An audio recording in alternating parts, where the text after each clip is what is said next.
Okay, so we're in the book of Exodus, chapter 19, right? This is Ma'amad Har Sinai, the actual event of standing at Sinai. And this took place. Anybody know the date? One of the big differences between, let's say, Judaism and let's say religions in general is difference in what's the difference between history and myth. History takes place at a specific place at a specific time.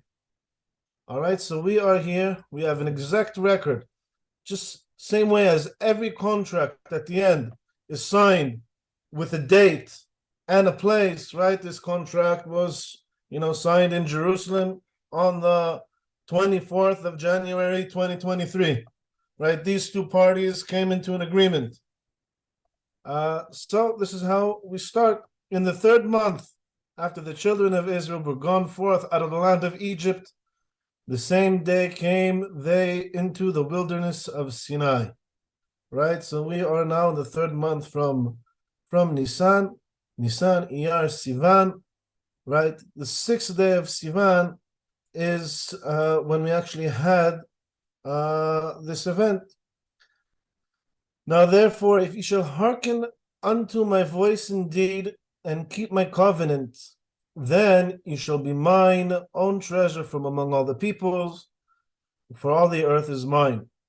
And you shall be unto me a kingdom of priests and a holy nation. These are the words which thou shalt speak unto the children of Israel.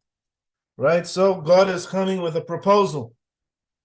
He's telling his proposal to Moses, and he's telling Moshe, go tell the people, this is my proposal. Can anyone explain to me what the proposal is? Because this verse is maybe one of the most, in my opinion, misunderstood verses there are. What are the terms of, or what is the condition? What are the terms of this contract? What is God proposing?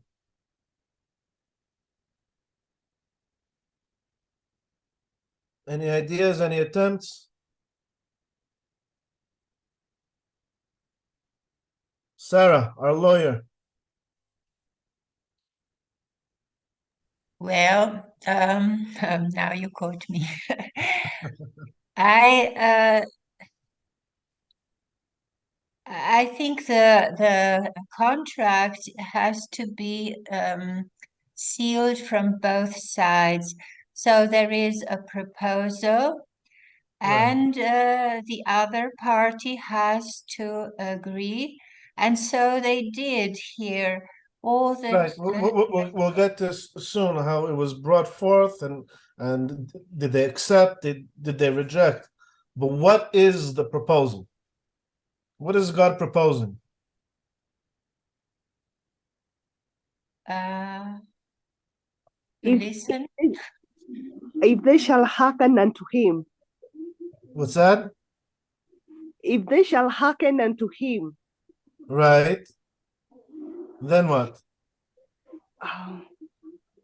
then there'll be Covenant. He said, if you shall hearken unto my voice indeed and keep my covenant. By the way, I don't necessarily like this translation. It says, right? If you should listen to my voice, or it could also be if you shall hear my voice, right? And you keep the covenant, what it is I'm proposing, then you shall be mine own treasure from among all the people. The term in Hebrew here, mine own treasure, is vitim li segula, right? That's the term we use to speak about, they say the chosen people, or I prefer the term a unique people. So segula means unique or something special. What does it mean that we're special and we're chosen? It says, if you listen to my voice, or a different way to translate it, if you hear my voice, right, and keep the covenant or accept the covenant, then you shall be a unique nation among all the peoples. And I can do this, why? For all the earth is mine. And if I decide to make you unique, make a proposal to make you unique, I'm within my right to do so. And you shall be unto me a kingdom of priests and a holy nation. Now, this is something where I think there's a very big debate of how to understand this.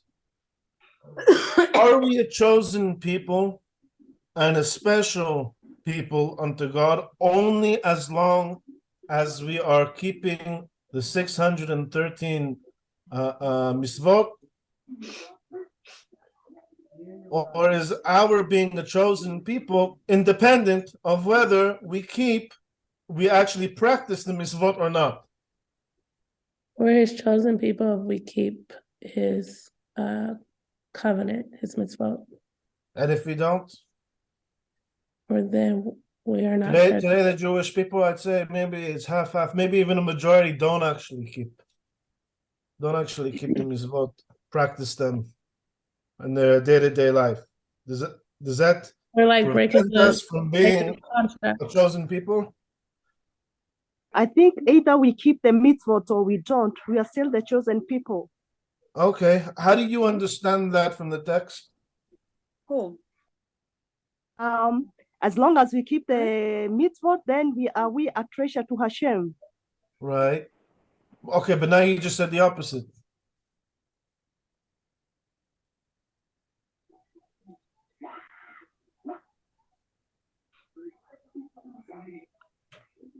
Okay. So, if you accept the covenant and hear my voice, that will already make you unique and special peoples. My proposal is that as long as you keep the covenant, you shall be unto me a kingdom of priests and a holy nation. Right?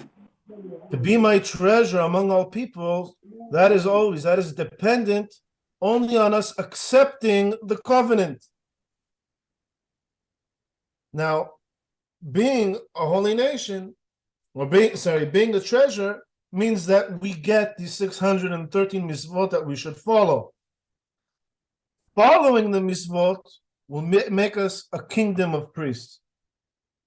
All right, so nothing, once we accept the terms of the covenant, once we contracted this covenant with God, stops us from being a chosen people.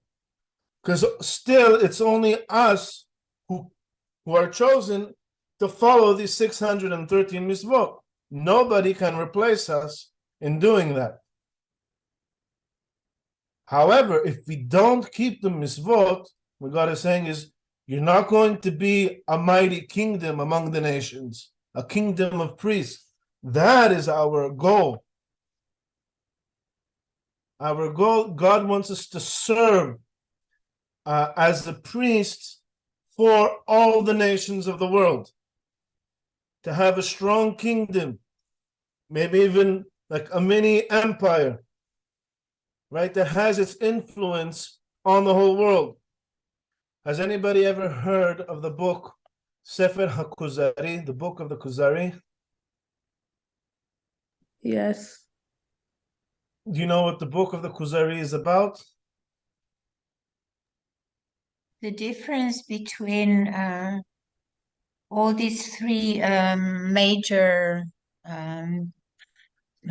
Christians and Muslims, and especially why the king of Kuzari had chosen as believable exactly Jewish believers. Now, the book of the Kuzari, that's not its original name.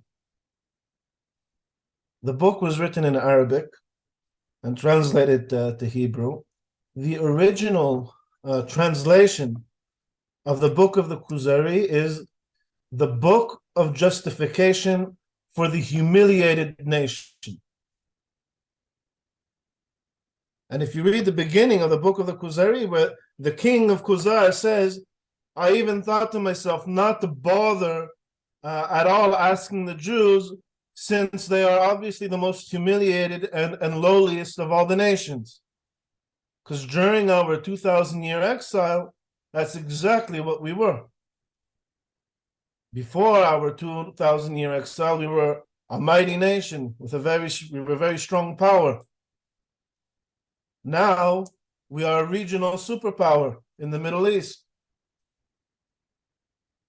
That, being in that status, is the terms of the proposal. If we follow the Mitzvot, following the Mitzvot teaches us how to conduct a just society, which is a strong society. Teaches us how to treat our enemies, for better or for worse. Following this Mitzvot, God says if you follow them, then you will be a mighty nation, not just a chosen people.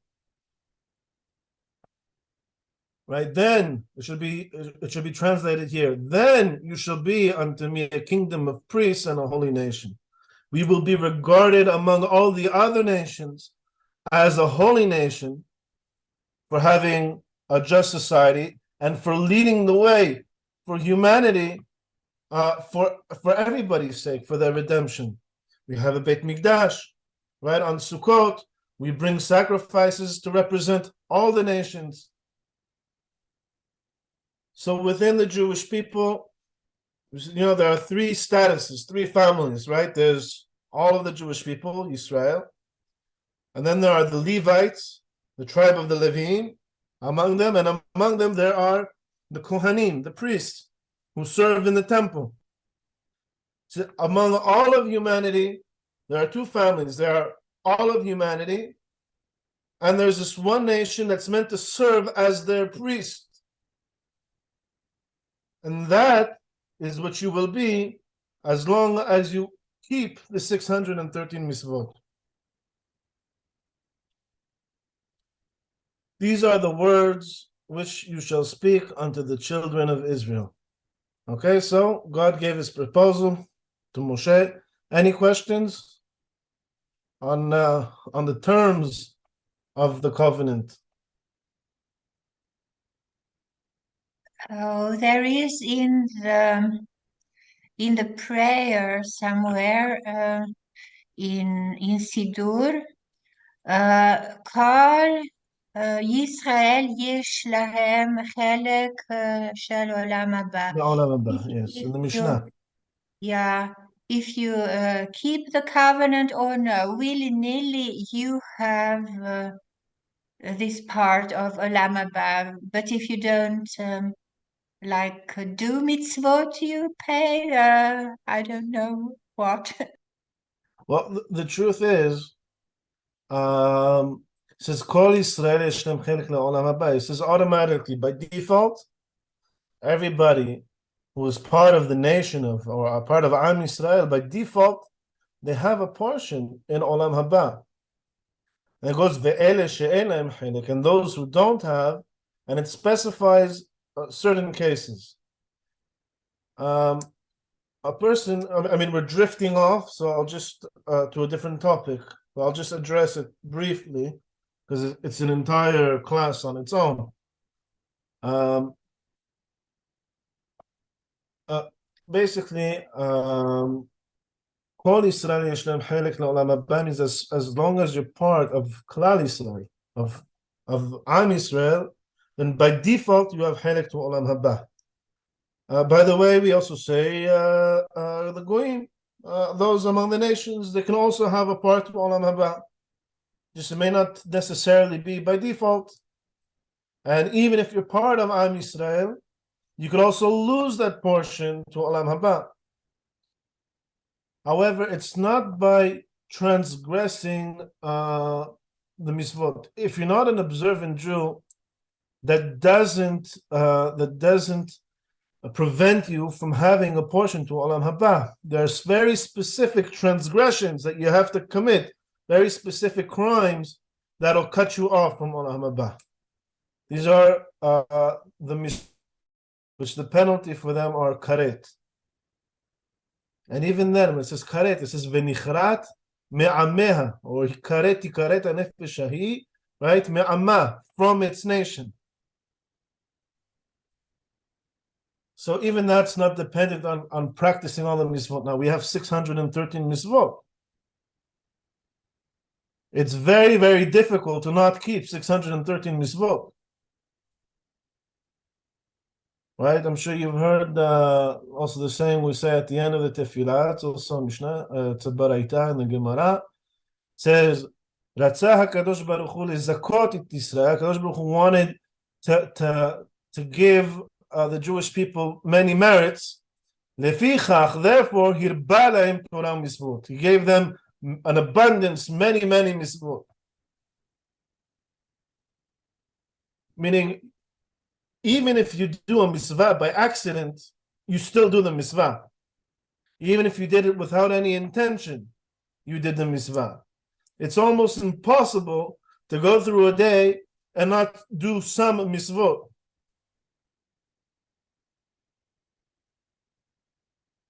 Okay, now let's get back to the terms of the covenant. So these are the words which you shall speak unto the children of Israel. And Moses came and called for the elders of the people and said before them all these words which the Lord commanded him. And all the people answered together and said, all that the Lord has spoken, we will do. All right, so Moshe comes down, right? He comes to the people, he gathers the elders. There's a stage here that was skipped because it says he spoke to the elders, but then all the people answered. So he spoke to the elders. The elders must have transmitted this message to the people, and the people all accepted the proposal. And what were these words that God spoke? And God spoke all these words. Now we're skipping to the next chapter, saying, I am the Lord your God who brought you out of the land of Egypt, out of the house of bondage. You shall have no other gods before me. You shall not make unto me a graven image, nor any manner of likeness, or anything. Does anybody recognize this? Or anything that is in the heaven above, or that is in the earth beneath, and that is in the water under the earth. You shall not bow down to them nor serve them. For I, the Lord your God, am a jealous God. Does anybody recognize these words?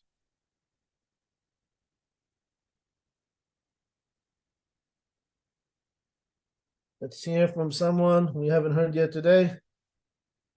Anna.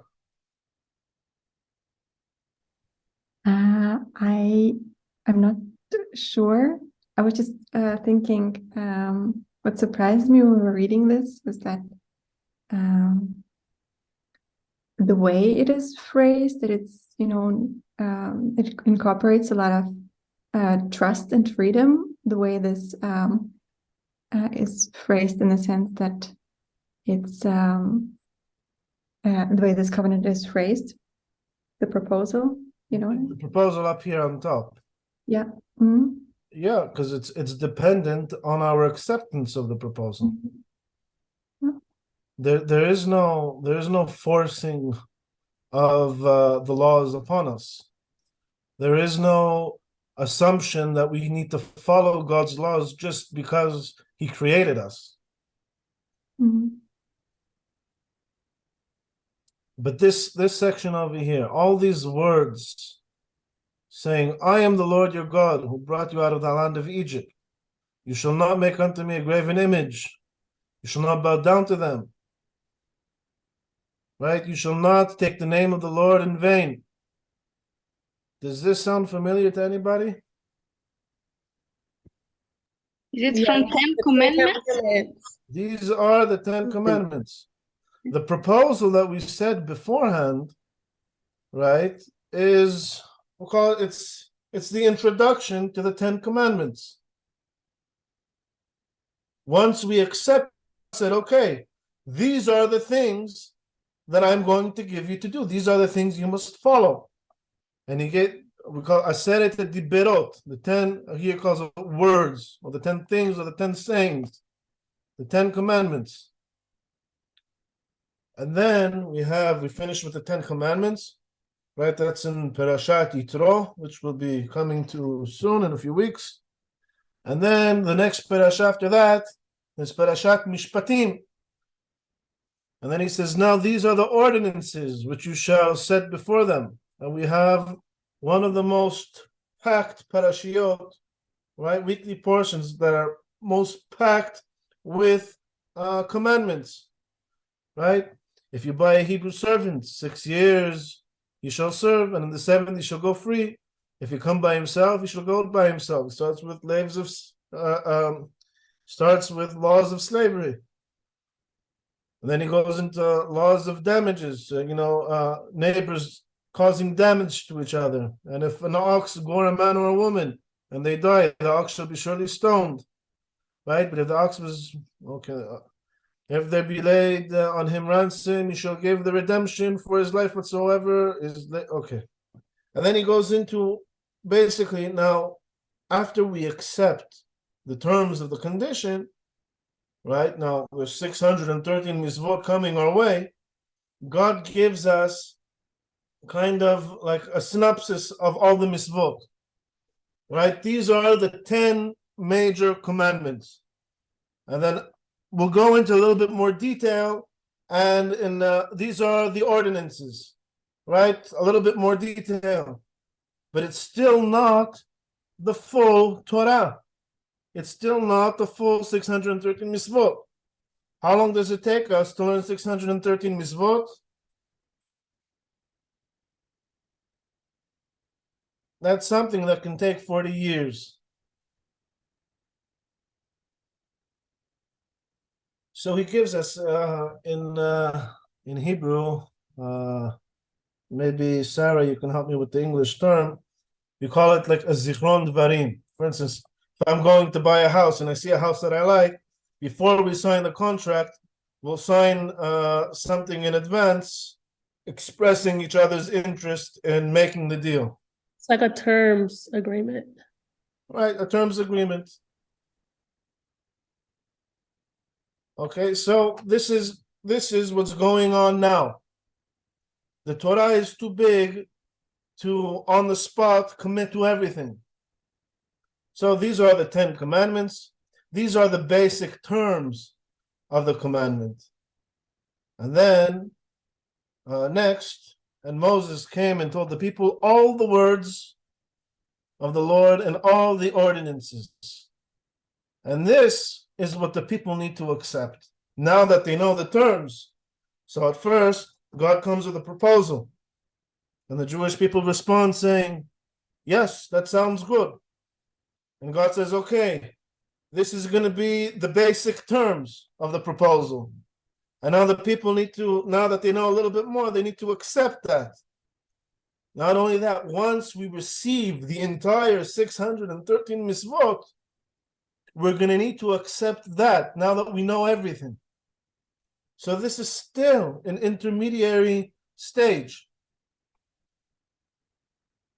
And all the people answered with one voice and said, all the words which the Lord has spoken, we will do, or we shall keep.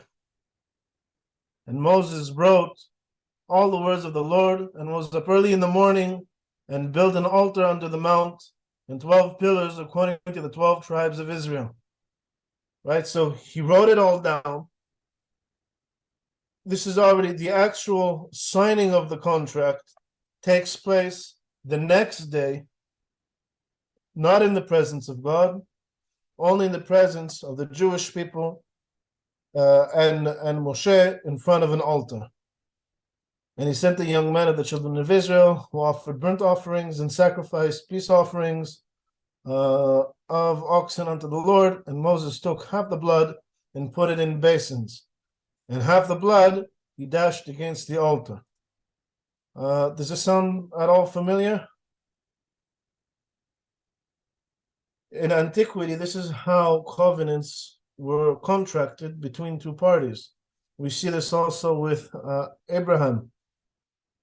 When Abraham and God enter a covenant, we call it berit ben abetarim, between the parts, where they take something and they split it, put it on two sides, representing the two parties. This is how contracts or covenants, which are stronger, were settled between two parties.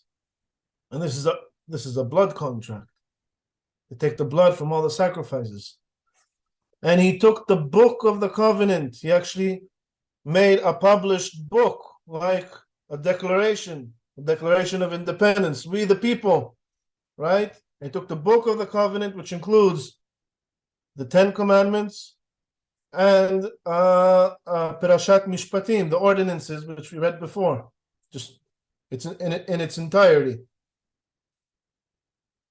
And read in the hearing of the people, right? So he read it out to them, not in the presence of God. Now that it's all quiet, right? There's no storms on Mount Sinai.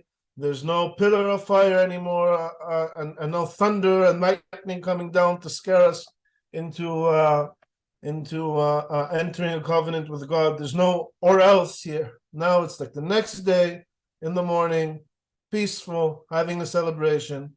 Moses gets up and reads all the terms to the people quietly, right, smoothly, all that the Lord has spoken, right, people, and they said, all that the Lord has spoken, we will do and obey. Right over here it says, Na'aseh v'nishma, right, Na'aseh is we will do, Nishma could be and obey. That's one possible translation. I think a more accurate one is, and we will learn.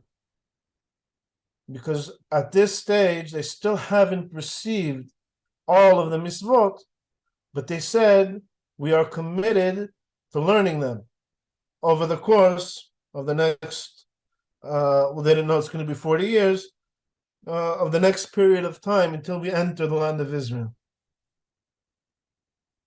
And the Lord said unto Moses, come up to me into the mount and be there, and I will give you the tablets of stone. So after they have finally accepted, right, finally the last stage of their acceptance, for now, God calls up Moshe and he says, okay, I'm going to give you 3 things. I will give thee the tables of stone, and the law, and the commandment, which I have written, that you may teach them. Can anyone explain what that means? The tables of stone are... Who's going to answer this one?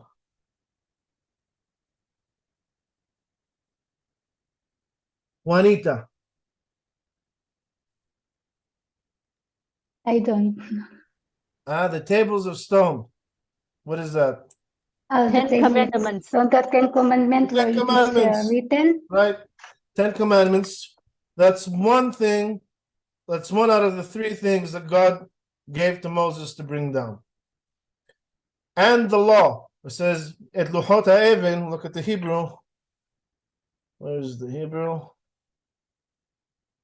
It says, Ve'etena lecha, and I shall give you et luchot ha'even, which are the 10 Commandments, the 2 tablets, veha Torah, right, and the Torah, veha misvah, and the misvah, which was translated here as the commandments. So the 10 Commandments, the 2 tablets, and the Torah, and the misvah. There's 2 other things that he gives us. Asher katavti lehorotam, which I have written for you to teach them.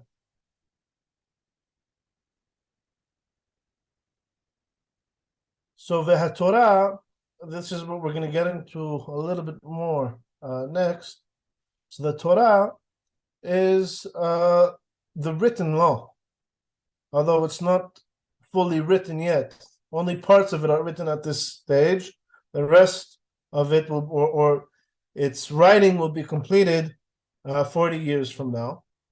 So we get the 10 Commandments in 2 tablets, and we get the written law, and we get something that is referred to as the misvah.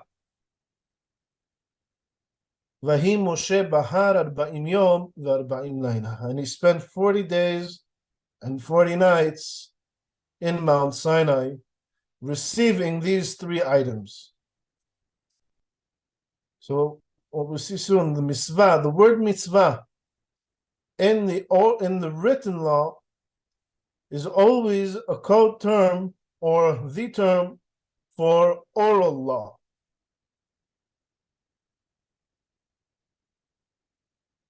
So we received the written law and the oral law. All that we received during those, or Moshe received during those 40 days in Mount Sinai.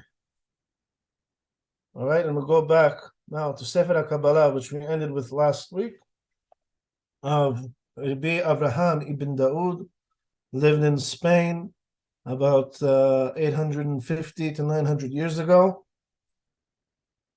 All right, and this is what he writes in his book, Moshe Rabbeinu, right? Moses, alav shalom, peace be upon him, kibel Torah miSinai. He received the Torah from Sinai. Aseret HaDiberot, the 10 Commandments, Vav besivan shnat bet tamah. Right, the year, the 6th of Sivan in the year 2448. 2448, counting from Adam. He actually starts his book with Adam. And now we are 2,448 years later, after the Exodus from Egypt, right? ושאר המצוות באותן מם יום שעמד בהר. And all the rest of the mitzvot, Moshe, the entire 613 mitzvot, Moshe received in those 40 days that he was in Mount Sinai, until the 17th of Tammuz. Right? Does anyone recognize this date? The 17th of Tammuz?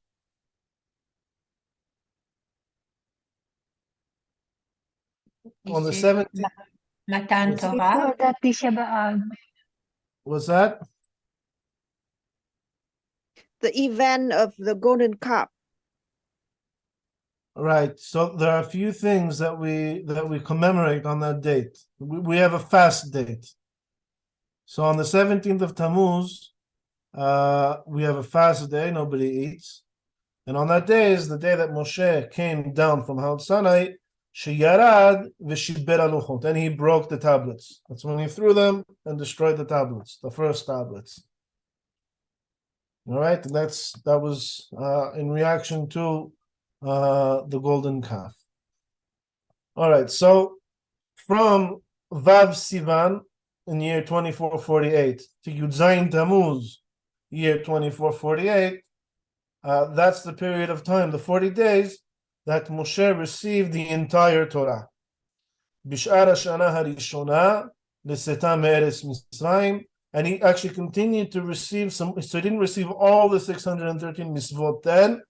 It still further developed a little bit more during that first year that since they left Egypt. V'Hashana Hashenit, until the next year, Tisha B'Av, right? So Tisha B'Av, the 9th of Av, is 3 weeks after Yud Zayin B'Tammuz, right? So it's like a year and 3 weeks. That was the period of time that Moshe received all the 613 mitzvot. Misham va'elach lo nistavu shum mitzvah klal. Right? From there on, from the 9th of Av of the second year and onwards, Moshe did not receive any new mitzvot. ונפטר משה רבנו עליו השלום ביום השבת בעת המנחה בזין באדר בשנת בית תפת. All right, and then Moshe Rabbeinu, he passed away right on that 40th year, after 40 years, on the Sabbath day, around the afternoon, evening. Right, and this was on the date, the 7th of Adar. Right, which is coming up soon, actually, another month. Bishnat Bet Apat, year 2489, and this was actually basically the eve of entering the land of Israel at the end of the 40 years. So now we're moving on to the next generation. Yehoshua bin Nun alav shalom kibel mimenu Torah shebichtav v'Torah shebe'al peh. Moshe, Yehoshua, right, was Moshe's number one student. He was appointed after Moshe to lead the people. He received the Torah shebichtav, the written law and the oral law from Moshe. שהרי משה רבנו עליו השלום היה יושב ודן כל ישראל מן בוקר עד ערב, ואילו תורה שבכתב אין בה אחד מני אלף הקורות המתחדשות. Right? Because Moshe Rabbeinu, he would sit down and judge the people from morning to evening. All day long, the people would come and I have a dispute with my friend on this, and this happened to me, what should I do?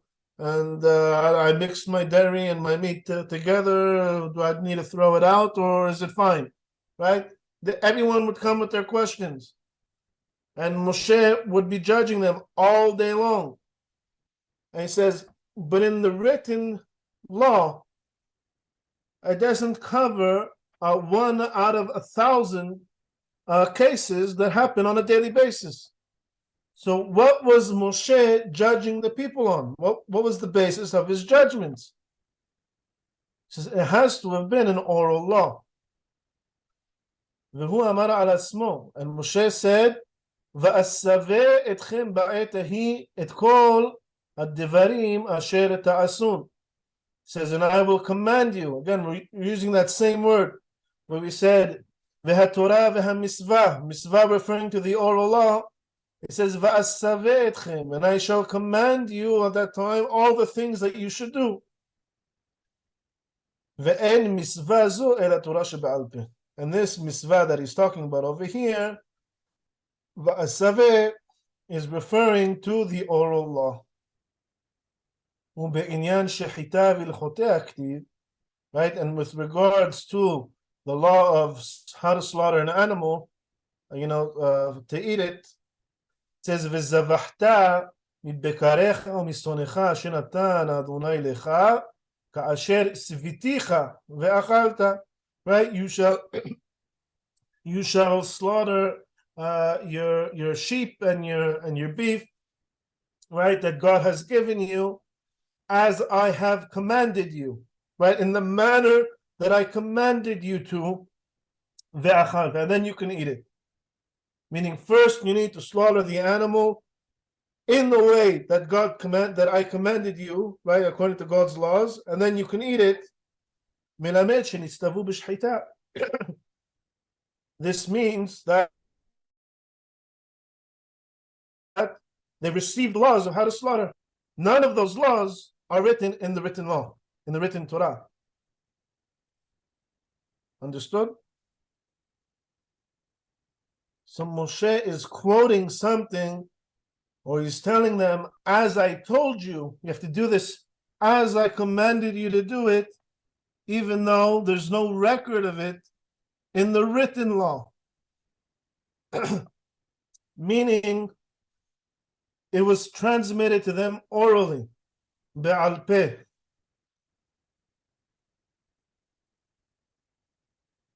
Now we will go into the Mishneh Torah. The Mishneh Torah is the legal codex written by Maimonides, which encompasses all of the oral law, all the laws regarding every single aspect of the Torah. So in his introduction, he says, "Kol ha-mitzvot shenitenu lo leMoshe b'Sinai b'firusha nitenu." Right, all the mitzvot that Moshe received in Sinai, he received them with their commentary, with their interpretation. בפירושן ניתנו. שנאמר, ותנה לך את לוחות האבן והתורה והמצווה. Right, the pasuk that we saw over here. And I gave you the tablets, והתורה, and the Torah, and the mitzvah. Torah זו תורה שבכתב. ומצווה זו פירושה. Right, so the Torah refers to the written law, and the mitzvah refers to its commentary, its interpretation. וסיוונו לעשות התורה על פי המצווה.